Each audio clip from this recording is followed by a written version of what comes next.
o tanque de Betesda. E aí, esse tanque, as pessoas depositavam ali a sua esperança. Agora vamos meditar. Já que nesse tanque, quando as águas se moviam, acontecia algo extraordinário. A Bíblia disse que quem que estava lá para receber o milagre? Eram pessoas que eram 100% bem de saúde, eram pessoas felizes, eram pessoas que não precisavam de nenhuma cura, nenhum milagre. Quem eram as pessoas que estavam ali?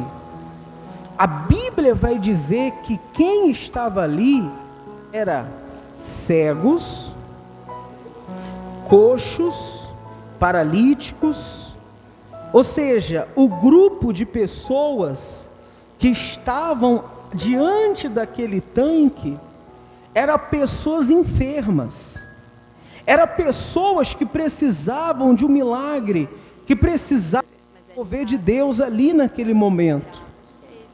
Então, se agrupava ali muitas pessoas. Eu anunciei de novo. Fica com um negócio aí para tirar esses anúncios. Então, ficava ali agrupado muitas pessoas precisando de um milagre. E aí, para a gente entender o que o Espírito Santo quer falar através da palavra de Deus, nós temos que colocar cada situação e entender e analisar o texto. A Bíblia vai falar sobre o tanque, que esse tanque vai representar o lugar de misericórdia, que vai representar a igreja, que vai representar o lugar aonde Deus até move as suas mãos para fazer o milagre. A igreja, o lugar de misericórdia. O outro personagem ou não só personagem, né? As coisas que acontecem naquele cenário, melhor dizendo, especificando, o que acontece naquele cenário tem o tanque, tem as águas, e as águas vai representar o que representa a palavra de quem, igreja? Que a palavra de Deus é água viva, a palavra de Deus é vida, a palavra de Deus sacia a nossa sede. A palavra de Deus é algo que transforma. Então, o que vai representar a igreja, o lugar de misericórdia, o águas representa ali a palavra de Deus que transforma, que cura, que restaura, que muda a vida das pessoas, que faz o milagre. O anjo que movia as águas vai representar o pastor, vai representar aquela pessoa usada por Deus para ministrar a palavra de Deus, para mover as águas que é a palavra. Então, ou seja, o pregador, seja o pastor, seja o obreiro, seja o missionário, seja aquele que está anunciando a mensagem, a palavra de Deus. E aí vai ter, né, a multidão, que é as pessoas que muitos precisam de um milagre. E aí, olhando todo esse cenário, vamos ver que esse homem aqui, ele havia 38 anos naquela situação. Imagina aquele homem, 38 anos sofrendo, querendo ser curado e não era. Imagina aquele homem, 38 anos, as pessoas chegando ali e esperando na fila, e aí ela pulava quando as águas moviam, ou as pessoas jogavam ela, e aquele paralítico, aquele homem que havia 38 anos, ele não conseguia pular e viu o milagre na vida de outras pessoas.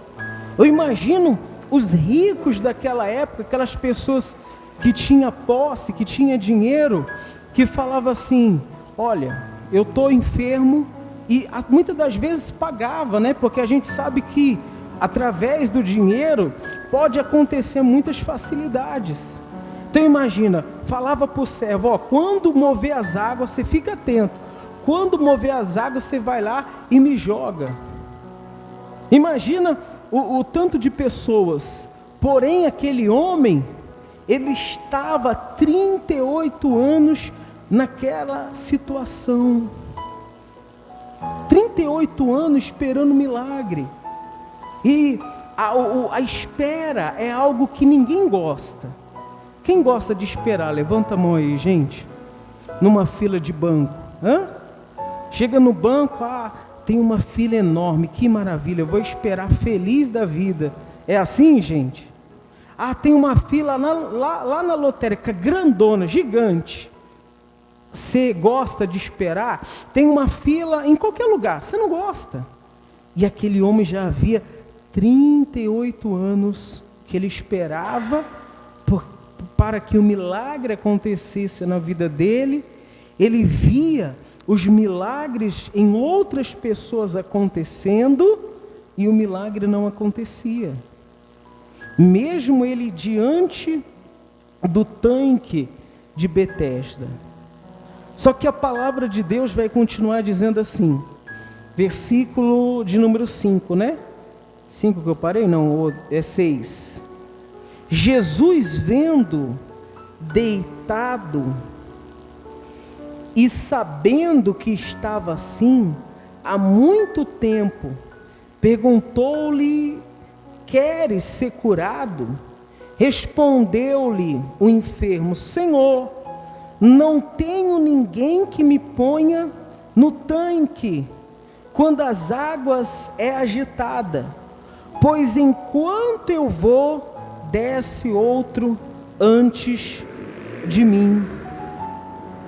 Então veja a situação, antes da gente continuar. Jesus, vendo que aquele homem havia muito tempo que estava ali, Jesus vendo que aquele homem estava naquela situação há muitos anos, o que Jesus pergunta para ele? Você quer ser curado? Qual que é a resposta que você daria? Jesus fez uma pergunta direta para ele: você quer ser curado?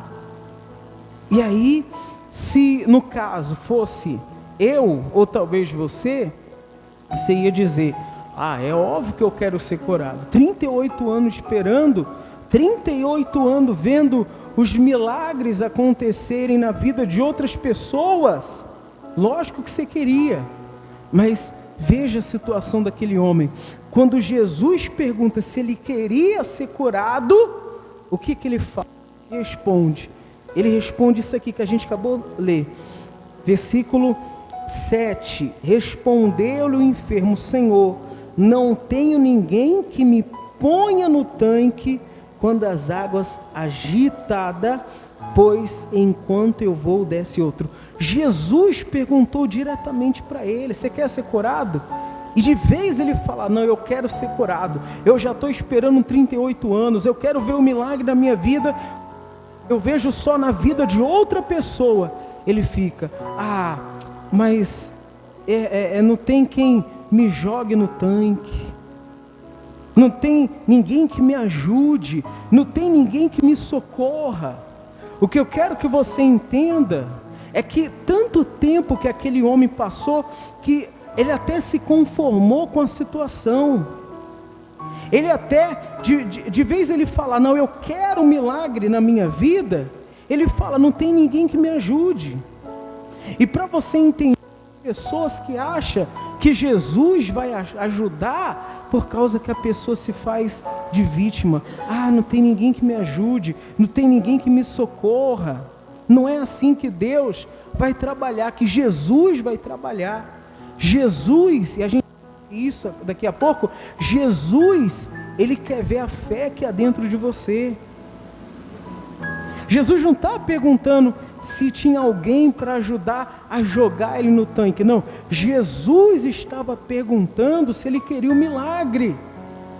E o milagre vai independer se você crê na palavra que Jesus lança, para o seu coração, através das águas que está sendo movidas, através da pregação do Evangelho, através da pregação da fé. Jesus quer que você tome posse dessa palavra e obedeça essa palavra, e sirva a Ele, para que o próprio Jesus Cristo venha te abençoar. Diga glória a Deus, gente.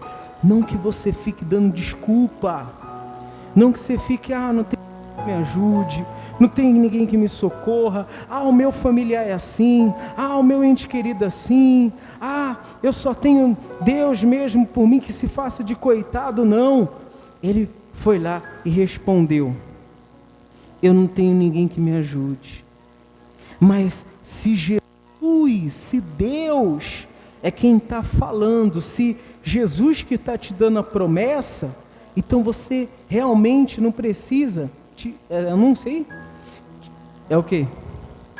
Tá. Você não precisa de ficar pensando, mas ninguém me ajuda, não. É só você crer na palavra de Jesus. Diga glória a Deus, gente. Pedro creu, recebeu o milagre, houve multiplicação de peixe, uma pesca maravilhosa.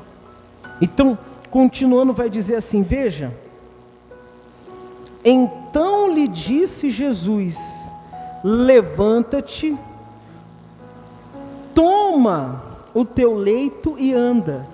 Mesmo assim, Jesus profetizou, Jesus falou: pega o teu leito e anda.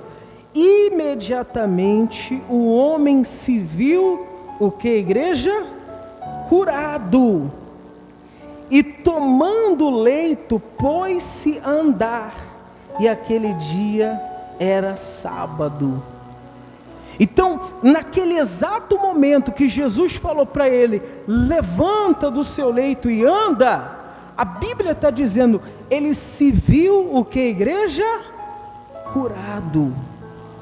Ele se viu curado. Antes dele levantar, ele ouviu a palavra de Jesus, mas ele se viu curado. Isso é a diferença. A diferença é que muitas pessoas se acomodam, se acostumam a viver naquela situação, a viver naquele mesmo jeito sempre, e a pessoa fica acomodada, e a pessoa não toma uma atitude, a pessoa talvez até está diante da igreja, está até ouvindo a palavra, está até vendo o mover das águas,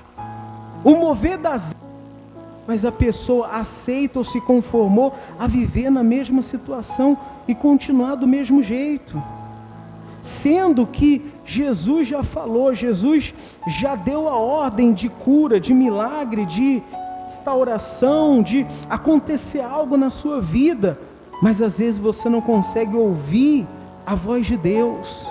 Quando esse homem ele se viu curado, aí sim ele se levantou. Ele se levantou e andou. Aconteceu um milagre na vida dele. Enquanto ele estava vendo ali derrotado, enquanto ele estava se vendo o milagre somente na vida das outras pessoas, enquanto ele estava só vendo que o milagre dependia de outro fulano, de ciclano, do homem, de outra pessoa, ele ainda iria continuar prostrado. Mas quando Jesus apareceu ali na vida dele, e Jesus deu a ordem para ele andar, ele se viu curado. Como é que você se vê hoje? Eu não sei como você está se vendo hoje.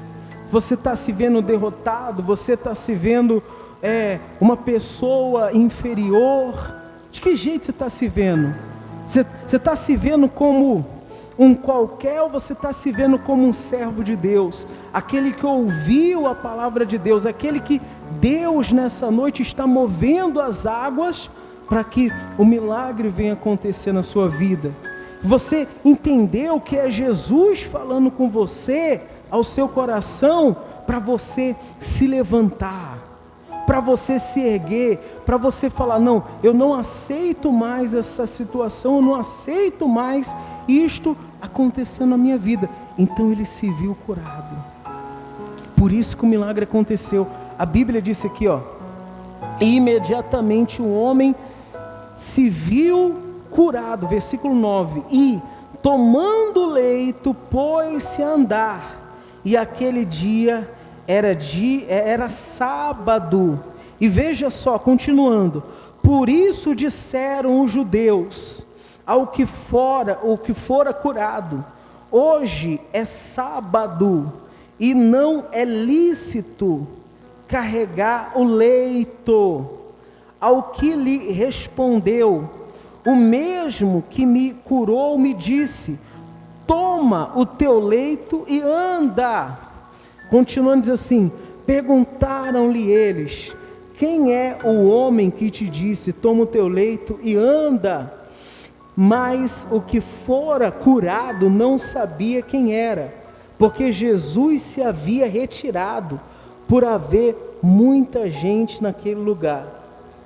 E aí vai continuar, mais tarde Jesus encontrou no templo e lhe disse, olha, que já está curado, não peques mais, para que não te suceda coisa pior. Presta atenção nisso. E o homem se retirou-se e disse aos judeus que fora Jesus quem havia curado. E os judeus o perseguiu a Jesus, porque fazia estas coisas no sábado. Mas ele lhe disse, o meu pai trabalha até agora, e eu trabalho também. Por isso, pois, os judeus ainda mais procuravam matá-lo, porque não somente violava o sábado, mas também dizia que Deus era o seu próprio Pai, fazendo-se igual a quem, igreja? A Deus. Então veja, acontece um milagre na vida daquele homem que 38 anos estava enfermo. Jesus lança uma palavra, ele se vê curado, o milagre acontece, e era num dia de sábado. E que os judeus da época estavam preocupados? Com a tradição. O judeu estava preocupado com a religiosidade. O judeu estava preocupado com uma doutrina, com um mandamento, sei lá, mas ele estava preocupado com outra coisa, não estava prestando atenção que tinha acontecido um milagre extraordinário através da palavra do Senhor Jesus. Quem está entendendo em nome do Senhor? Está dando para entender? Eles estavam focados na coisa errada. E quando o ser humano deixa de viver a fé para ficar focado em religiosidade, para ficar focado em doutrinas de homem, a pessoa perde aquilo que é essencial, que Jesus está fazendo na vida dela. Eu estava conversando com um rapaz do trabalho, o primeiro dia que eu comecei a conversar com ele, eu mudei de setor, aí tudo mais. Aí eu comecei a conversar com ele. Aí ele falou, aí ele soube que eu era pastor e falou, eu já fui da igreja, mas sabe o que eu afastei da igreja? Falei, por quê, irmão? Eu me afastei da igreja porque na igreja tinha muita doutrina, tinha muita regra. Aí ele começou a falar, não podia isso, não podia aquilo outro.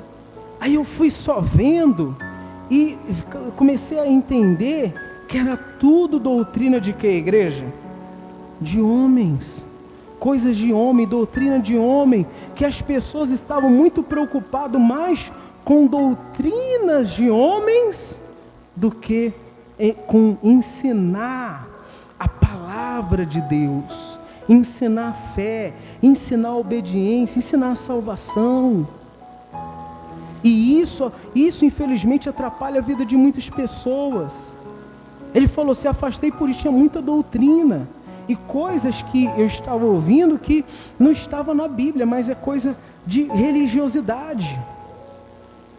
E as pessoas pensam que isso vai aproximar mais de Deus, mas muitas das vezes isso distancia as pessoas de Deus. Você não viu os judeus? Os judeus queriam perseguir Jesus, os judeus queriam matar Jesus. Você está com o tablet aí? Vai tirando. Ah, tá lá. Queriam perseguir Jesus por causa de doutrina. Aí eu fui conversando com ele, fui falando com ele, não, isso é doutrina de homem. Aí ele foi me contando. Até o dia que ele falou, não, eu vou... Aí eu falei onde é a igreja, ele falou que ia vir visitar. Aí eu comecei a falar, ó, você tem que não seguir a doutrina de homem. Você tem que seguir aquilo que está escrito na palavra de Deus. E pronto. O que é palavra de Deus? O que eu tenho que obedecer? É isso. Não doutrina de homem. Não doutrina da religião. Ah, porque a religião A, a religião B colocou isso aqui. Não. Porque primeiro não é o homem que vai salvar. Não é a placa da igreja que vai salvar. Não é a doutrina que vai salvar. Mas sim a palavra de Deus e a sua obediência através dela. Diga glória a Deus, gente. Não é a igreja, a nação eleita que pode salvar. Ainda muito pior quando a igreja diz, ah não, só aqui salva, só essa religião salva, só esse ministério salva. Ainda é porque aí você pode considerar, por mais que você ache lindo e maravilhoso, você pode considerar uma seita ali naquele lugar, porque nenhum lugar salvo, o único que salva se chama Jesus Cristo. Ele é o caminho, a verdade e o que, igreja? A vida. Não é placa, não é nação eleita, não é outra igreja, não. É Jesus Cristo. Diga glória a Deus, gente. Ele que salva, Ele que liberta, Ele que cura, Ele que dá ordem para o paralítico que havia 38 anos que queria, desejava um milagre, e o milagre aconteceu. Então, quando nós entendemos isso, e nós vivemos a fé verdadeira, genuína, e Deus derrama o Espírito dEle, Deus nos abençoa, e Deus começa a contar conosco de uma maneira extraordinária. Glória a Deus, gente. Então, olhando para a doutrina, não fica, eu preciso de fulano, de ciclano para minha vida mudar. Não, você precisa de Jesus, você depende de Deus. Glória a Deus. Vamos ficar de pé em nome de Jesus.